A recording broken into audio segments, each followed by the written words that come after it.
Allez, bonjour à tous, on se retrouve aujourd'hui pour une nouvelle vidéo.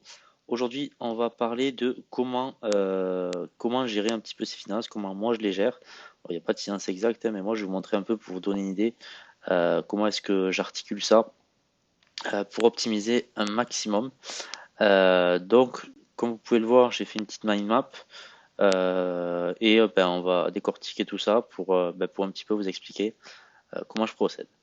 Donc, alors, on va partir par la branche perso. Donc là, on pourrait dire que là, c'est moi. Euh, Moi, j'ai deux rentrées principales sur la branche perso. Ça va être le salaire et mes revenus LMNP de location meublée, pardon. Donc, c'est les biens que je détiens en nom propre. Et bien sûr, j'ai toujours mon salaire parce que j'ai toujours mon CDI pour l'instant, qui me sert tout simplement à emprunter pour acheter de l'immobilier. Je le garde encore un peu le temps de faire encore quelques projets, je pense, et après je pourrais m'en détacher. Euh, donc, alors, les revenus LMNP, ça va être. Donc, il n'y a pas de rentrée encore pour l'instant, mais c'est l'immeuble que je vous ai filmé dans la dernière vidéo, qui lui est un LMNP, donc location meublée non professionnelle. Et donc, il me fera une rentrée supplémentaire en plus de mon salaire pour la partie perso. Donc, cette partie perso, moi, Euh, elle va diviser donc en plusieurs branches ensuite. Une fois que le salaire et les revenus du LMNP arriveront sur moi, une partie ira pour mes dépenses perso, donc mes dépenses vitales, on va dire, donc loyer, bouffe, voiture, etc. Donc ça, on est à peu près à 1 300 € par mois. Pour l'instant, mon but, c'est de pas forcément l'augmenter, parce que je vis bien comme ça, je vis correctement. Une partie part en épargne. Il manque un N là. Bref. Une partie donc part en épargne. Donc ça c'est une épargne entre guillemets de sécurité et d'investissement pour différentes opportunités.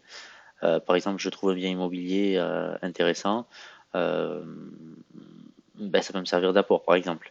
Il faut toujours avoir une poche de cash ou alors par exemple pour un investissement, la crypto s'effondre, le bitcoin descend à 8 000 on va dire.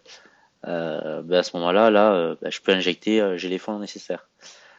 Et une partie ensuite vient sur ma poche investissement, donc actions, crypto, ETF, euh, qui là où je fais du DCA. Crypto, je peux pas encore recommencer à investir dessus. Là, je vais pas tarder, je laisse faire mon dernier projet que je ne vous ai pas encore présenté, projet immobilier. Je vous en parlerai sûrement dans la prochaine vidéo. Euh, et ensuite, donc, j'investis sur un DCA sur actions et ETF, donc tous les mois. Cette poche-là et la poche épargne aussi va augmenter une fois que j'aurai les revenus du LMNP qui vont commencer à rentrer. Donc je devrais être aux alentours, comme on avait vu dans la vidéo, entre 1000 et 2000 balles par mois. Donc ça va augmenter ma poche épargne. Je pense que je ferai 50-50, on verra. Euh, et en fonction aussi du marché, si les actions continuent à baisser, j'augmenterai peut-être un peu mon allocation pour investir plus. Et en crypto idem. Mais voilà, donc ça à voir. Euh, je fais aussi en fonction des circonstances, j'investis pas la même somme tous les mois en fonction du marché. Quand le marché était très haut, j'avais très fortement ralenti l'investissement et là, du coup, je l'ai réaugmenté. Euh, et ensuite, on a la partie de mes sociétés. Donc, en gros, on va avoir la SASU donc immobilière. Donc là, le bien immobilier, pour l'instant, il y en aura un. Donc c'est un immeuble aussi. Je vous le présenterai sûrement dans la prochaine vidéo parce que je l'aurai à partir de fin décembre, si tout se passe bien. Ensuite, la partie distributeur, donc distributeur automatique. Ça, c'est un de mes business principales. Et ensuite, la partie vente de formation. Alors, bon, je vous les ai séparés ici, mais en réalité, c'est dans la même société pour l'instant. Euh, donc voilà. Et donc, en gros, tous ces revenus-là, donc une partie va être conservée sur des comptes d'épargne sur chacune des sociétés, et l'autre partie va être réinjectée dans la holding.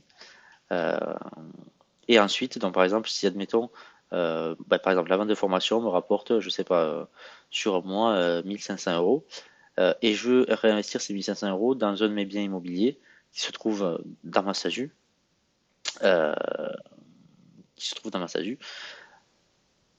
Donc, ce que je vais faire, c'est que je vais envoyer l'argent de cette société, plutôt que de faire de cette société-là vers la SASU directement, où je vais être plus imposé. Je vais passer par la holding et ensuite je réinjecte dans la société par exemple immobilière. Et oui, après je pourrais faire par exemple des travaux ou acheter, je sais pas moi, un canapé ou n'importe quoi. Mais en gros à chaque fois j'ai passé par la holding. Ça me permettra de baisser l'imposition et ensuite en gros c'est la holding qui va être propriétaire de toutes mes sociétés et de mes futures sociétés.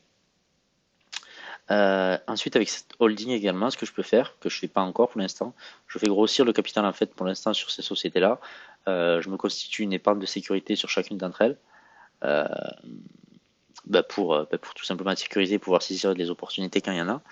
Et si jamais j'ai besoin de basculer, que l'épargne que j'ai là ou une partie veut partir sur la SASU immobilier parce que j'ai une opportunité sur l'immobilier, à ce moment-là, je le ferai partir. Mais donc pour l'instant, je constitue une épargne là-dessus, épargne de sécurité. Une fois que celle-ci sera constituée et sera assez confortable, de mon point de vue en tout cas, je repartirai, les revenus partiront sur la holding. La idem, épargne de sécurité, et encore, je pense pas faire une très grosse, un tout petit montant, peut-être 5 ou 10 000 euros, pas une grosse somme. Et ensuite, donc le reste partira en investissement, donc pareil, actions, crypto et ETF. Donc voilà pour ça. Je sais pas ce que vous en pensez, vous pouvez me le dire en commentaire. Dites-moi vous aussi comment vous gérez votre patrimoine. Je pense que moi c'est une bonne solution. Je l'adapterai peut-être dans le futur parce qu'il y aura sûrement des modifications à faire, notamment au niveau des sociétés. Il y aura sûrement d'ajout de nouvelles sociétés. Peut-être je vais séparer aussi, enfin c'est sûr même sous peu, l'achat du distributeur et la vente de formation. Euh, et voilà, donc j'espère que cette vidéo vous a plu. N'hésitez pas à vous abonner. La prochaine vidéo sera sûrement sur cette SASU immobilière où je vous présenterai le bien que je viens d'acheter. Donc c'est un immeuble, un peu comme l'immeuble précédent. Il y aura moins d'appartements. Mais voilà, ça peut être toujours intéressant. Et également moins de travaux. Donc voilà, si cette vidéo vous a plu, je vous invite à vous abonner et liker. N'oubliez pas aussi que si le monde des distributeurs automatiques vous intéresse, vous avez la formation juste en dessous de cette vidéo. Et, euh, et vous avez un petit code pour avoir 5% de réduction sur cette vidéo avec le code YouTube. Et vous aurez 5% de réduction sur la formation distributeur automatique. Donc voilà pour ça, je vous dis à bientôt.